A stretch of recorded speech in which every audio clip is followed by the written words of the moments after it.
Well, here we are back again. Season premiere, obviously. It's October 2nd of 2025, Thursday, 6 p.m. on the East. We're here on CutiCast TV. Thank you for tuning in. Thank you for clicking on this video. If you take this moment, before we get into this, take this moment if you are enjoying our content, or if you disagree with some of the things we say, be sure to drop that comment. Also, if you're currently enjoying it right now, hit that like, share, and there's a subscribe button. Yes, that's right. There's a subscribe button there. Hit that right now. It's very important, more than ever, that you hit that subscribe button on there. You know, we're having our situations with YouTube, obviously, onto there. But right now, we are currently, at the time of this recording, we've reached 1,401 subscribers. Thank you. Thank you for those who have subscribed. We really do appreciate it. We're trying to push. Let's see if we can get to 1,500. Hopefully maybe 2,000 before the end of the year. I'm hoping. Nice little Christmas present for us here at CutiCast TV. Really do appreciate that. Also, don't forget, we do have a merch shop. We do have some great t-shirts. They're available right now. There is a 10% off going on right now with the promo code VPN10. At closing, when you basically go to close the shop out onto there, you'll be able to get some nice shirts, mug. Maybe it might be something, the holidays are just around the corner. I can't even say that. Holidays are around the corner. You get in some early shopping right now. But we are getting into the month of Halloween. Yes, it's Halloween, everybody. And there's a lot going on right now. We're hitting the fall lineup with a lot that anime content that is coming out right now. There's a lot of situations going on. There's a lot of political stuff, but we'll talk that down the line in further episodes on there. But we wanted to start off with this today, and we were talking about this on the live stream last week on Man Cafe. And basically, if you're familiar with what's going on in the box office right now, Demon Slayer has hit the American shores, and it's hit running hard. I mean, breaking records left and right. Currently this week, at the time of this recording, yes, Demon Slayer is in third place in the box office, which is still not too bad. And concerning the other two films, they're not so great. They were newer on there, but you kind of did expect for them to hit on top at first. But the thing about the major difference is that here there's a lot that's going on onto this, especially where Demon Slayer is making its money in the West, when it is.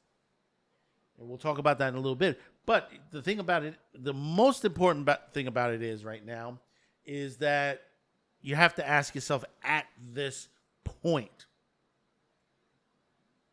we're about well over 600 million.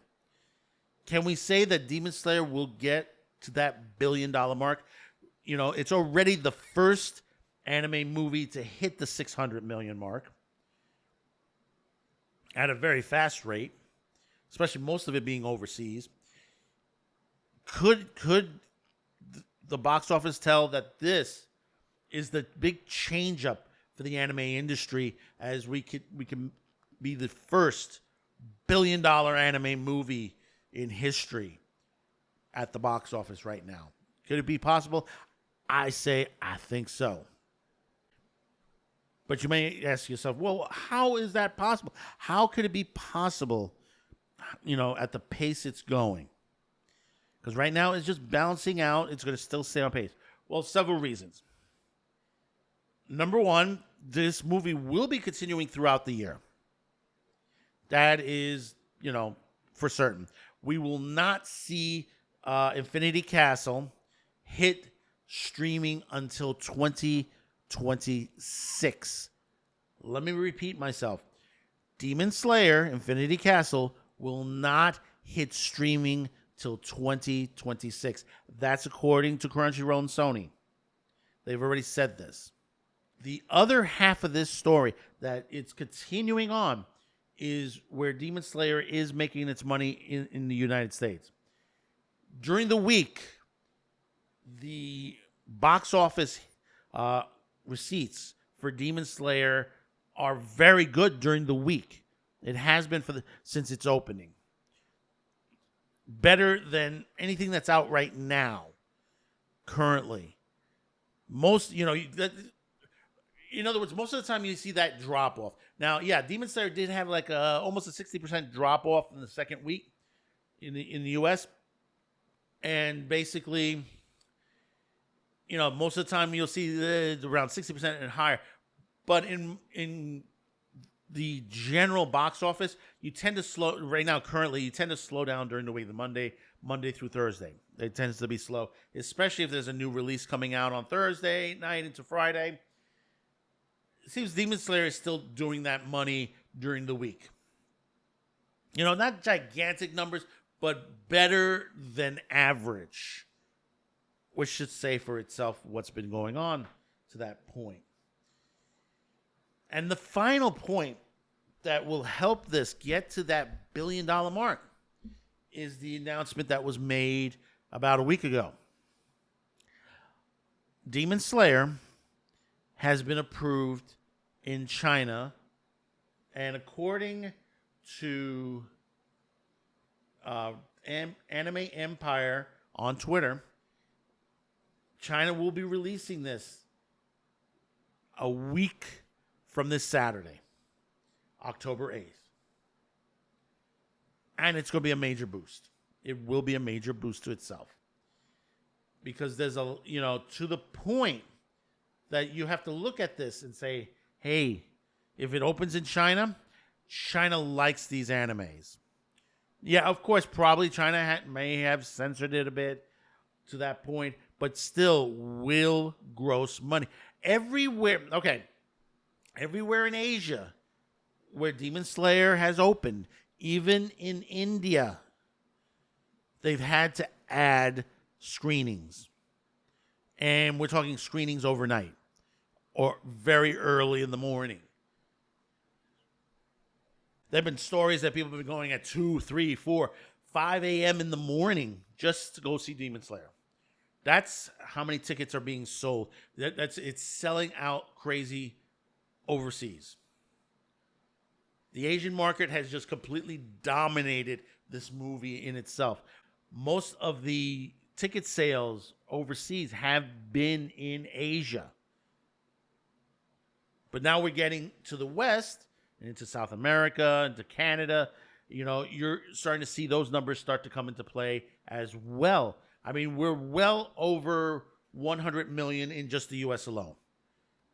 I mean, it could finish at maybe 170, maybe 200 million in the box office. Maybe. Depends on, what happens in the next couple of weeks and what's released. I mean, also there's talk possibly Oscar nomination, that they're pushing for an Oscar nomination for this movie. But I'm gonna put a little bit of this into this. The Screen Rant put out an article back about a couple of days ago, and I'm gonna read this on the Demon Slayer Infinity Castle will be the first $1 billion anime according to them. No one who knows even a little bit about anime should be surprised that Demon Slayer Infinity Castle is the highest grossing anime of all time. The latest anime mega hit is a sequel to the previous highest grossing anime, Demon Slayer Mugen Train. And for the hype, Demon Slayer has only grown in the 4 years since Mugen Train ended with its historical run. Yeah, remember, Mugen Train did make money. It was a box office hit. What might be more surprising, even to the stalwart anime fans, however, Infinity Castle might just become the first anime movie to earn $1 billion at the global box office. According to Box Office Mojo, Infinity Castle currently sits, at the time of this recording, $560 million after its release in the United States, beating out Mugen Train at $506. The reason analysts and fans expect Infinity Castle to do the impossible is simply China. What Demon Slayer Infinity Castle has earned an impressive haul both in Japan and in the Western world, it still has not yet been released in China. China is a major market for the film with audience of millions. The major problem with releasing films in China is that the Chinese cinemas are capped on how many foreign films they can show each year.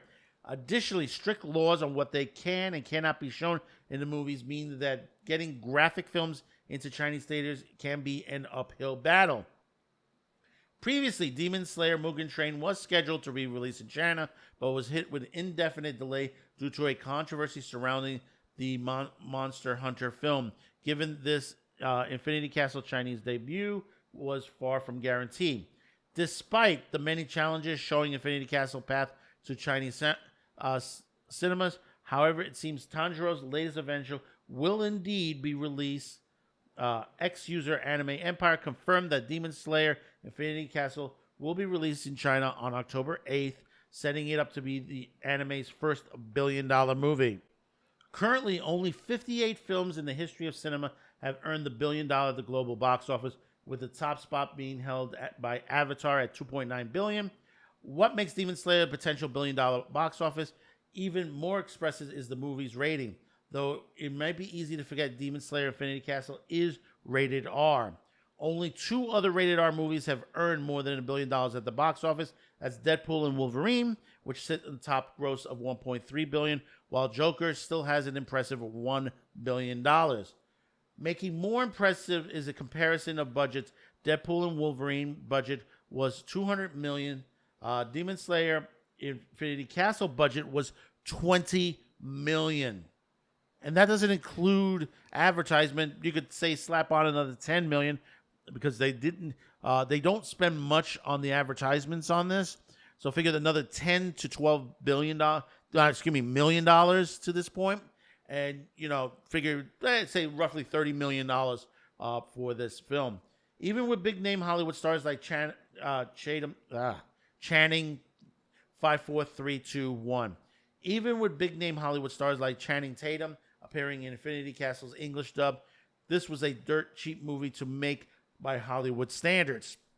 If Chinese audience show up for Demon Slayer Infinity Castle at the same rate as Avengers Endgame, which ended the Chinese run with $632 million, then it will be a whopping $1.19 billion, putting it above Joker as the second highest grossing R-rated movie and the 36th highest grossing movie, period. Yeah, but the numbers show for itself. And if you've been paying attention to the box office numbers, Infinity Castle has already surpassed Warner and a Disney movie as well. Fantastic Four sits at about $521 million at the box office. Superman is at $615 million, and both of these movies are on. I believe Fantastic Four is already on streaming. Superman has already hit streaming. Infinity Castle, according to the numbers early this week, by the time it's going to be much higher at this point by this Thursday, it's at $618 million. That shows Hollywood something. This is a movie that was made for under $30 million. The movies that have been grossing pretty well, money in their pockets, have been movies that have been under $100 million to make. The last several movies, Conjuring, Weapons, a couple of others, they've banked money. Why? Because they're decent films. Well, some of them well made, better than others, and it didn't cost them that much to make, and it doesn't have any of the bullshit that that they've been throwing in our faces for quite some time out of Hollywood. This has to show Hollywood. This is what we want to be, in our theaters. This is where you can make money without the how can we put this?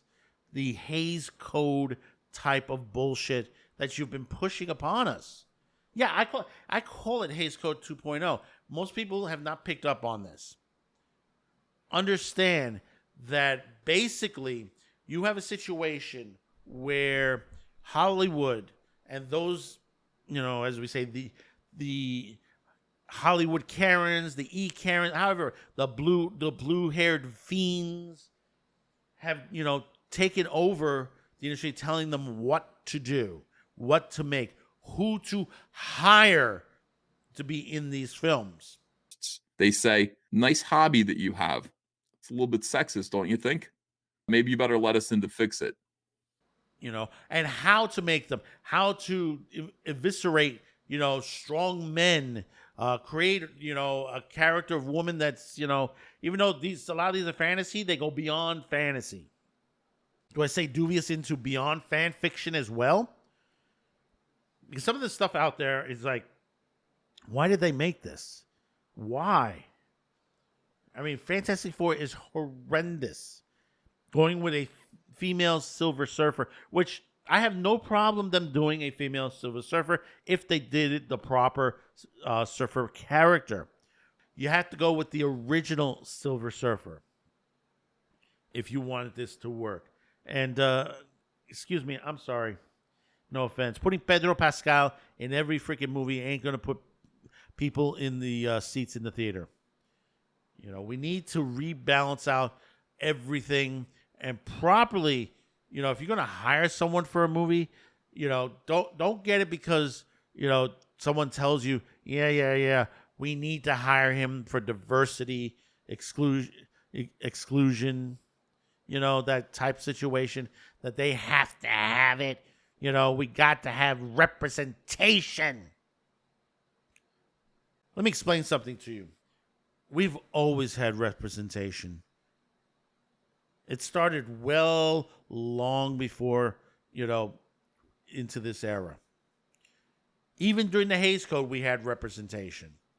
There was the Lincoln the Lincoln Motion Picture Company. That's been wiped out of the history books. We had female directors. They don't talk about the female directors of the 1930s and 40s. So we got into the 70s. We had plenty of strong women.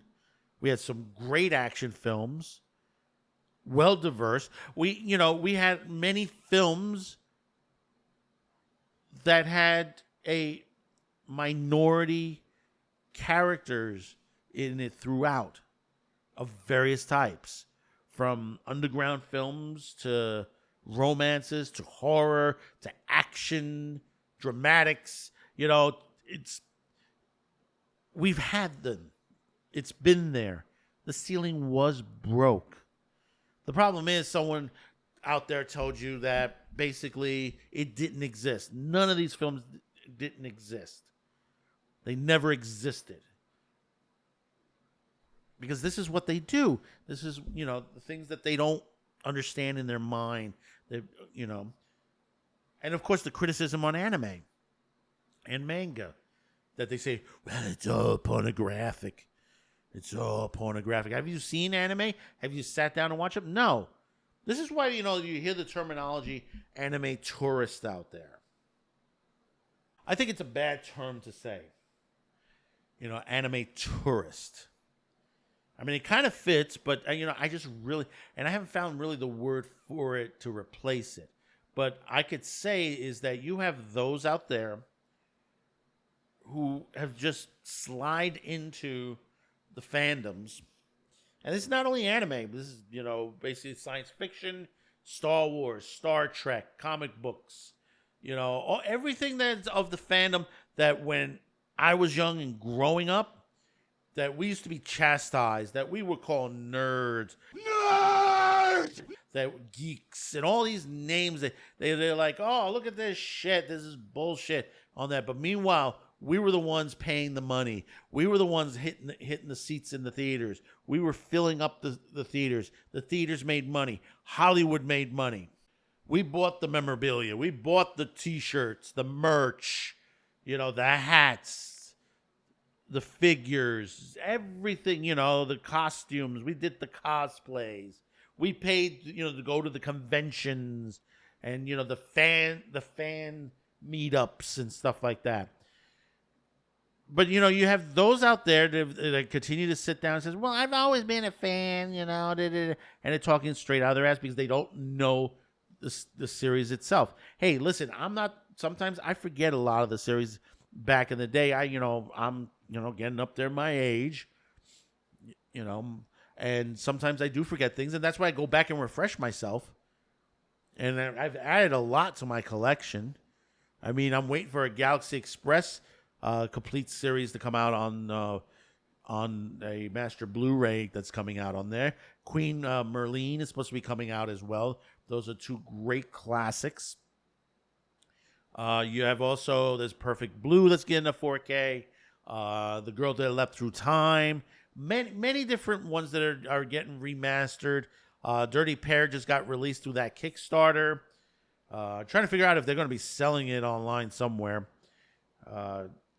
As far as that, and you look at to the perspective that you see all these videos that are out there that they're guys they're talking day in and day out.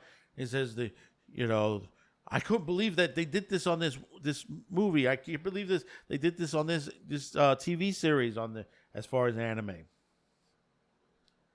We live for the comedy. We live for the action, the good.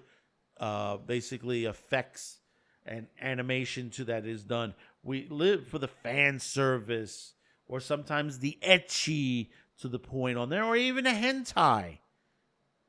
Most of these guys don't realize, when they criticize us, especially on the adult line of it, it's storytelling. And people don't understand, there are people out there that don't understand that there are many different ways to tell a story.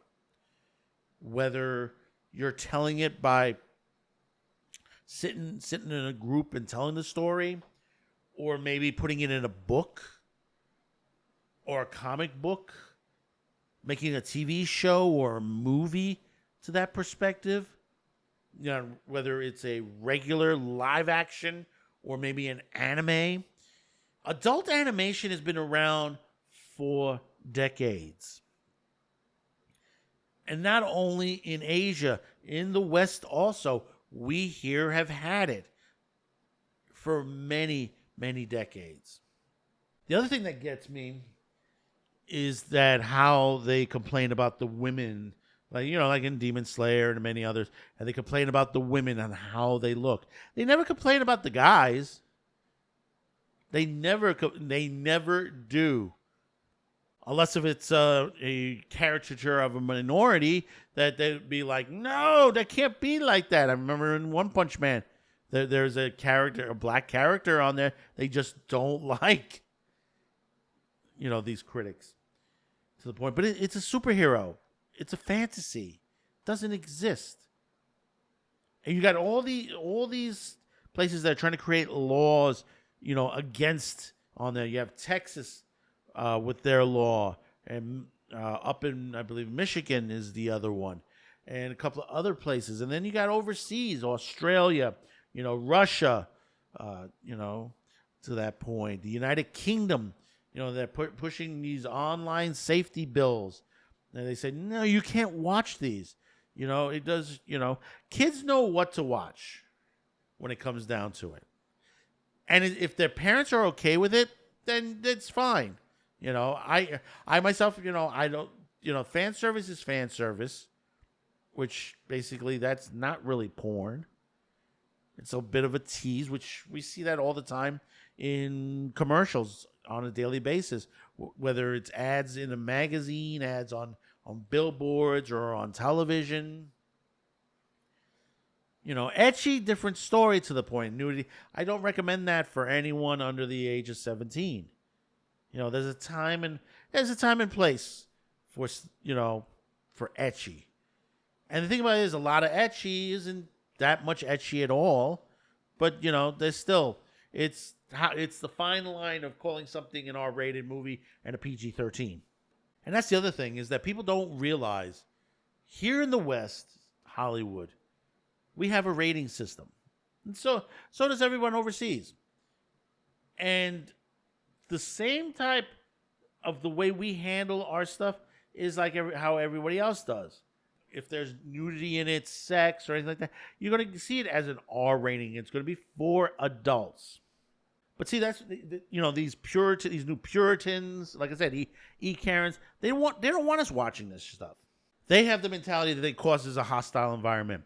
There is no scientific proof that video games, violence on television, anime, manga, comic books, all that causes the violence in people or children. We ourselves are adjusted to the basically choices that we make. As a parent, you need to be, on top of your child. I mean, practically. My mom, I'll tell you, she was rough with me. And I'm not talking about, spanking me and stuff like that. I'm saying as far as where I went, how long I hung out at night, or if I was able to. I had to ask permission to go to places. She would need to know who am I with, where are we hanging out. She wanted to talk to the parents. Most of my friends, our parents knew each other very well. So if I said I went to my friend Sean's house, who was up the block on there, my mom knew it would be okay because Sean's mom over there would, be okay to hang up. We'd be hanging around playing D&D all day long. And that's how it was. And as we got older, we got more responsibility. Yeah, we did a little bit of getting out there. Most kids do get a little crazy to that point. But you learned where to cut it off. And you also learned that sometimes you stepped over that line. You're like, oh, shit, did I fuck up? And you would take your punishment. But then you learned that it was wrong to do it. And that's the parents caught you doing it. Because remember, most of the homes these days are single-parent homes. And they don't spend enough time with their kids. And you see the videos, in stores and stuff like that, of either how the parent is basically treating the child or how the child is acting out and the parent is doing nothing to curtail the attitude of that child. Like I said, it ain't the cartoons. It ain't the superheroes. It ain't the horror films. It's not the action films. The government took away a lot from kids in the U.S. They took away our Saturday morning cartoons. They took away, the enjoyments we had over the weekends. Because, we would sit there with a bowl of cereal watching cartoons in the morning, and then we got up and got out. Now it's like, they said, there's not enough education on this. Sure there was. There was plenty of education in there. It's the school. They did not want to tamper with the school unions and what was going on in the Department of Education. These are the problems. So when you sit there and sit back and you're saying, oh, why do you have an anime movie about killing demons, and, to this whole situation and have girls with, large breastises. And, heading to, there was a great arc, the entertainment arc, it's an arc where they're prostitutes. Okay, but that is the reality to the fact, even though it's a fantasy film and a fantasy series, is that basically these things existed. You can't just whitewash it. And this is something that wasn't made for kids. Demon Slayer has an R rating for a reason. And for those, those critics out there that says we need to, we need to ban it for that reason, you're wrong. Where do you stop? See, the thing is, you ban one thing and you get that okay, then you find another thing you want to ban. and another and another. Where does it stop? Please tell me, where does it stop? It's never going to stop. They're always going to find something offensive, something wrong with it that, that people don't like. Nobody's forcing anime onto you or manga. You don't have to read it. You don't have to watch it. Nobody's on there. But I see it always advertised. Well, that's advertisement. That's good advertisement if it's out there. But like I said, you don't have to watch it. But you're missing out on some great stuff. Why? Why are you saying? I'm saying that is because the one thing that anime and manga has, then a lot of the other genres are hard to maintain on it, is that anime and manga has something out there for everyone. I mean, the comic book industry has that type, but it was harder to maintain. You know what was harder to maintain is the adult stuff. I mean, the true adult stuff. You had to go to specialty places. I remember back years ago, and it's gone now, on 8th Street was a great comic book store. It was a little nook in the wall called St. Mark's. And it was a great comic book store. And they had a back section which had a lot of adult stuff and some real good classic adult stuff. Stuff that, today in today's world are basically collector's items. Yeah, it had nudity in it. Yeah, it had LGBT situations in it. It just happens to be that way. And this is the way it's supposed to be. When they say, well, there's not enough minority representation, there's not enough gay representation. No, it's always been there. The problem is there are people that just pushes it back away from you. Like I said, hey, listen, I'm about to hit 59 next year. And, I lost a friend recently, and I look back and I said, the things that we had in our youth, other than people making fun of us, nobody bothered us. Nobody told us, what to read till we got to about the 90s. We watched some great anime. Even the cartoons, even the regular cartoons that were in the West were good. They were well made. Even the educational stuff. Grew up with Sesame Street, Electric Company, Zoom, 3-2-1 Contact. I can go down the list of some great stuff that PBS used to have. They wondering, well, why are they,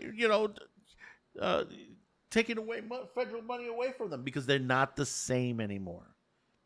They're not educational. And this is the same thing. History Channel, Discovery Channel. They were meant as scientific channels, and they're no longer scientific and history channels. If you want kids to learn things, sit them down in the classroom and teach them properly. Not with this political rhetoric that's been going around. Get rid of these activist teachers that are in our school system. Get rid of these activist production people in Hollywood, in broadcast television, in music, in the comic book industry, in the mainstream media. It's ridiculous that we have to see this. People want to change the obscenity laws in this country, so stuff like Infinity Castle doesn't get released here. They don't want that. They don't want any of the other movies that are coming out. They don't want a High School DxD released on there or redo The Healer, because they said, well, guys are just, pedos on these situations. Believe it or not, a lot of women watch some of the stuff that you think guys are watching. A lot of the hentai stuff, a lot of the yaoi and yuri stuff that are out there. Women are reading those things and watching those videos. Yaoi and yuri, that's LGB. From the other end of it, from the, I don't know how you would put it, transvestite, transgender, it just, to that point, there were characters, whether they were main characters or comedic characters on there, that had that type of subject matter. Didn't need to be pushed in there. It was part of it. And I said this once before. There was an anime, Vandred. If you haven't seen Vandred, that's a great anime. Yes, there was a lot of fan service in Vandred. A lot. Because the basis of it is a universe where men and women were enemies. They lived on separate worlds. And it got to a point where a group of men and a group of women ended up getting trapped on the other side of the universe and had to work together to get back home. One of the characters, who was a woman, was a spy actually for the men, and actually basically was surgically altered to be a woman. And as far as the series went toward the ending, maintained herself as a woman in the end. Why? Well, because basically got used to that point. Still consider themselves a man in certain ways, but was respected as who they were. Not because if they were male, not because they were female, but by the character that they was. By the merits that they did, that they brought to the fold. And that goes on with a lot of other series on there. Nothing is really pushed in anime. Because they say, well, there's sex in the movies, there's nudity. Yeah, well, that's okay. That's fine. It's nothing that it's out there that's thrown up on the screen. And they say, well, the Comic-Con's on that. Yeah, because it's a fan, it's a fan event. Obviously, if you're going to a fan event, whether it's an anime expo, or a Comic-Con expo and stuff like that, yeah, you're going to find stuff that's postered up that is going to go a little bit beyond the normal. Even some, what they call fan fiction, which you might have a certain character might be wearing a sleekier outfit, whether they're male or female. And that's going to happen. Guys, men and women buy the shirts up. They buy the posters up, the figurines. Everybody's happy with it. And the companies that are making this are making money off of it. And that's curious now. I'm curious because I know Demon Slayer itself in the Barnes and Noble and all that has been starting to sell very well again. Because you have actual people out there curious, why is this popular? Why, and that's the thing parents should ask also. When it comes to certain things like in anime. They say to the point that, hey, my kid likes Demon Slayer. Maybe I should sit down and watch and, find out why they like this show. I know we've been going on for a little bit on this, but, all in all, Demon Slayer is going to get to that $1 billion mark. I know it for a fact. Beyond that point, we'll have to see and wait. I mean, $2 billion, it's kind of pushing it, but could happen. Like I said, this movie will not be out of theaters until at least early next year, right? Maybe right after the holidays. And as far as the DVD, Blu-ray 4K release, it probably won't be until at least maybe next fall, a year from now. Maybe. It could be a little bit sooner, but you never know. Now, as far as the sequels, well, we're talking 2027 for movie 2 and probably 2029 to 2030 for movie 3.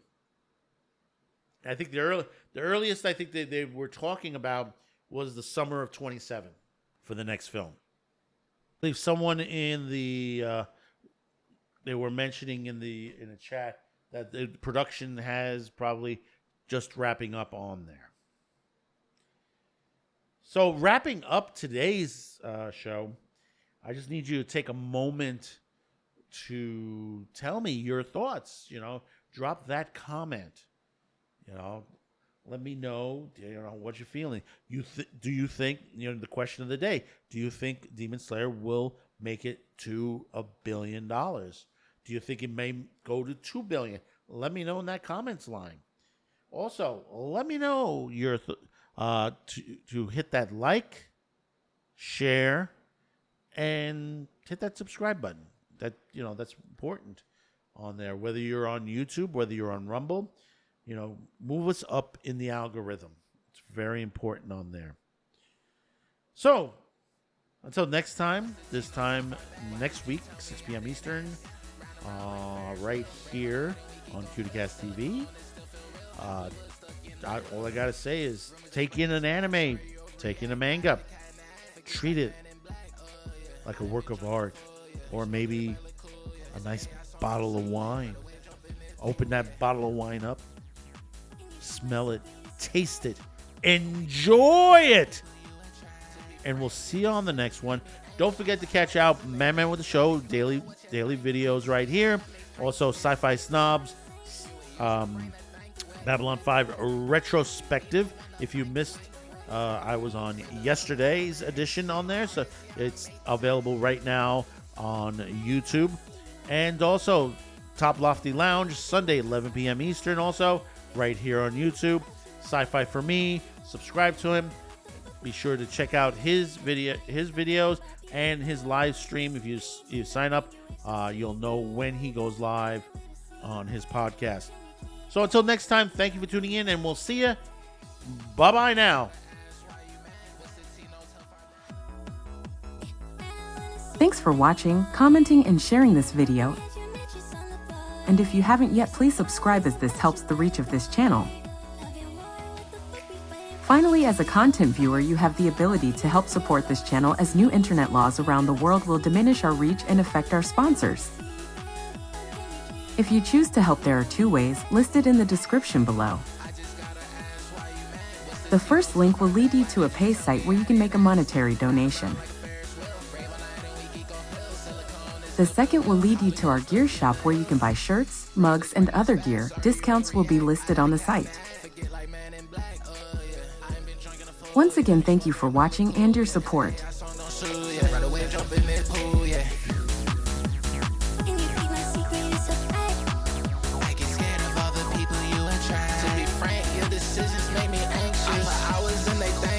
Fuck on what you think, bitch. They should let me